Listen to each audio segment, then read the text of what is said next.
নমস্কার, গুরুকুল ইনফো চ্যানেলে জানাই আপনাদের স্বাগত।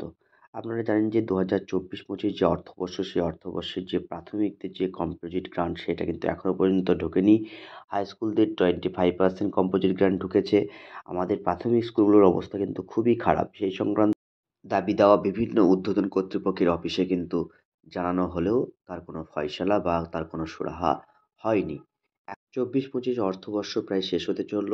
কম্পোজিট গ্রান্ট প্রাথমিকে কবে যে ঢুকবে এ নিয়ে সকল টিআইসি বা প্রধান শিক্ষকদের অনেক চিন্তা। যাই হোক, আমি একদম কম্পোজিট গ্রান্ট নিয়ে শিক্ষামন্ত্রী এখন রিসেন্ট কি বক্তব্য দিয়েছেন যে আপনাদের সামনে তুলে ধরার চেষ্টা করব। ভিডিওটি শুরু করার আগে চ্যানেলে যারা নতুন তাদের বিশেষ অনুরোধ, চ্যানেলটি সাবস্ক্রাইব করে পাশে থাকবেন। পাশে থাকা বেল বাটনটি অবশ্যই প্রেস করে দেবেন।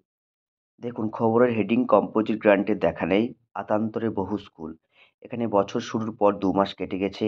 রাজ্যের অনেক স্কুলে বছর শুরু থেকেই চক ডাস্টার, হাজিরা খাতা কেনার টাকা বাড়ন্ত। শুধু তাই নয়, বিদ্যুতের বিল না মেটাতে পারায় বিদ্যুৎ সংযোগ ব্যাহত হওয়ার আশঙ্কায় রয়েছেন প্রধান শিক্ষকরা। অলরেডি অনেক স্কুলের যা খবর তাতে বিদ্যুৎ সংযোগটা কেটে দেওয়া হয়েছে। যাই হোক, আমরা একদম নিচের দিকে যদি চলে যাই তাহলে শিক্ষামন্ত্রী কি বলেছে একটু দেখে নেওয়ার চেষ্টা করব। দেখুন, এক অনুষ্ঠানে শিক্ষামন্ত্রী ব্রাত্য বসু বলেন, কোট করে ১-২ দিনের মধ্যে প্রাথমিকের কম্পোজিট গ্রান্টের টাকা ছাড়া হবে। অর্থ দপ্তর টাকা মঞ্জুর করে দিয়েছে। যাই হোক, আমরা ২৪-২৫ অর্থবর্ষের যে টাকা স্কুল কম্পোজিট গ্রান্ট আর ১ মাস রয়েছে মার্চ মাসে, সেটি কি ঢোকে সেটাই আমরা আশায় রইলাম। যাই হোক, ভিডিওটা এইটুকু তথ্য শেয়ার করলাম। ধন্যবাদ।